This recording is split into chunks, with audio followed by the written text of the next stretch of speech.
여러분, 일본에서 164개 마을이 통째로 사라졌다. 여러분, 이 말이 사실일까요? 네, 사실일까요? 이거 사실입니다. 실제 말입니다. 실제 2015년에서 2019년까지 4년 동안 주민이 0명입니다. 소멸된 마을이 일본 전역에서 164곳이 실제 일어났습니다. 그러니까 164개 마을이 통째로 사라졌다는 거예요. 가까운 장래에 사라질 가능성이 있는 마을도 3,622곳에 달한다고 합니다. 3,622곳. 야, 심각하죠? 심각하죠? 예. 여러분, 이 사진을 하나 보여드릴게요. 이게 오이타현에 있는 미야하라 부락입니다. 미야하라 부락. 예, 미야하라 마을이에요. 쉽게 말하면. 오이타현에 있는요. 근데 여기는요, 예, 주민이 이분 혼자예요. 이분 혼자. 이분 혼자입니다. 이게, 네, 나이도 적지 않고요. 지금 87세 된 니시 야스코라는 분인데 이분 혼자 전체 마을을 지키고 있는 거예요. 전체 마을을. 와, 여러분 섬찟하지 않으세요? 섬찟합니다. 마을이 적어도 말입니다. 20, 30가구들은 다 될 텐데 주민이 한 사람. 야, 이것은 여러분 어떻게 생각하면 실제 충격적이라고도 이야기할 수가 있습니다. 문제는요, 앞으로 이렇게 한 사람에다가 줄어드는 마을이 계속 커진다는 사실이에요. 뭐 이주 정착금도 주고 출산 장려금도 주고 뭐 이주자를 유치하기 위해서 굉장히 노력하지만 사실 지방자치단체의 재정만 파탄 날 뿐 인구는 늘어나지 않는다는 겁니다. 일본의 인구 전망은 굉장히 암울해요. 굉장히 암울해요. 2070년에 1억 372만 명이었습니다. 그런데 2010년에 최고치 찍었습니다. 1억 2806만 명까지요. 그러다가 이제 줄어들기 시작합니다. 2020년에는 1억 2410만 명으로 줄어들고요. 2030년에 가면요, 1억 1662만 명. 2050년에는 1억 명이 깨집니다. 9708만 명. 그리고 2060년에 가면 8674만 명까지 떨어집니다. 게다가 고령화율은 점점 높아집니다.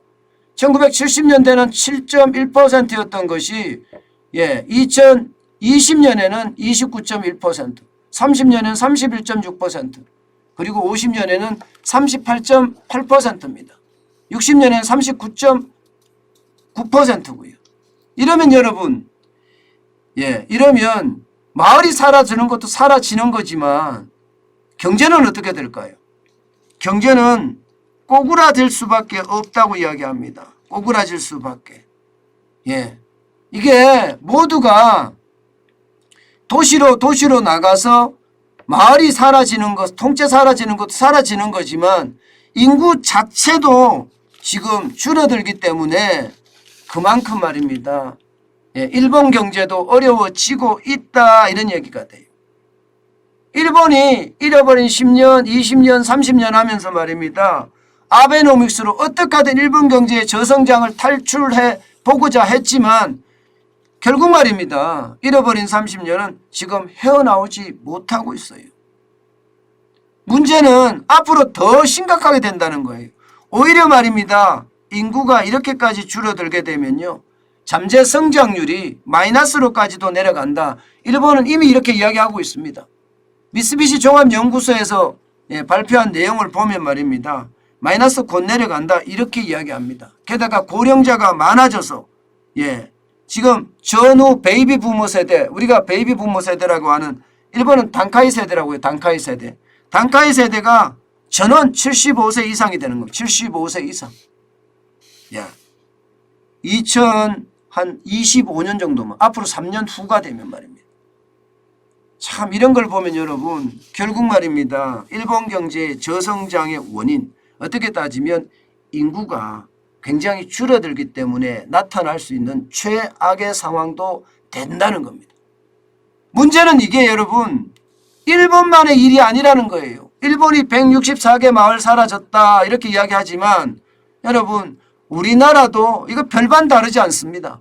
일본보다 더 심각합니다. 우리나라는 보세요 여러분. 지금 말입니다. 2020년에 이미 인구가 줄어들고 있어요.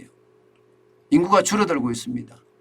예, 자연 증가율이 마이너스 0.6%입니다. 자연 증가율이라는 게 뭡니까? 태어나는 사람 대비 돌아가신 분의 비율이잖아요. 자연 증가율이 0.6%까지 떨어졌으니 2020년에 벌써 떨어졌어요. 그래서 5,178만 1,000명을 지금 유지하고 있거든요. 그런데 이게 여러분 계속 떨어져요. 예. 1980년대만 하더라도 말입니다.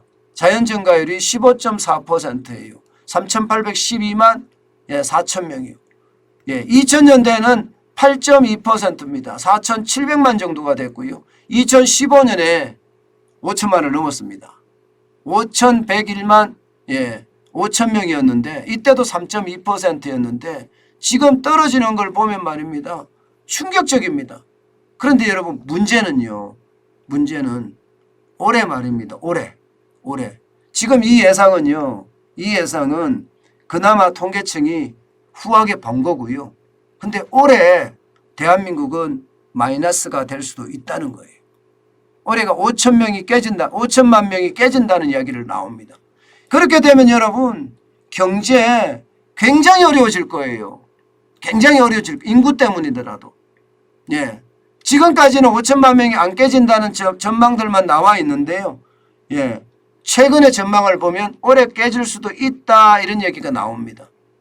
그렇게 되면 여러분 성장률이 지금 예측하는 거 한국경제연구원이나 OECD나 통계청에서 지금 이야기하는 것은 2050년 가서 마이너스 0.03이 될 거다 이렇게 이야기를 하는데 그런데 이게 더 빨라질 수도 있다는 겁니다.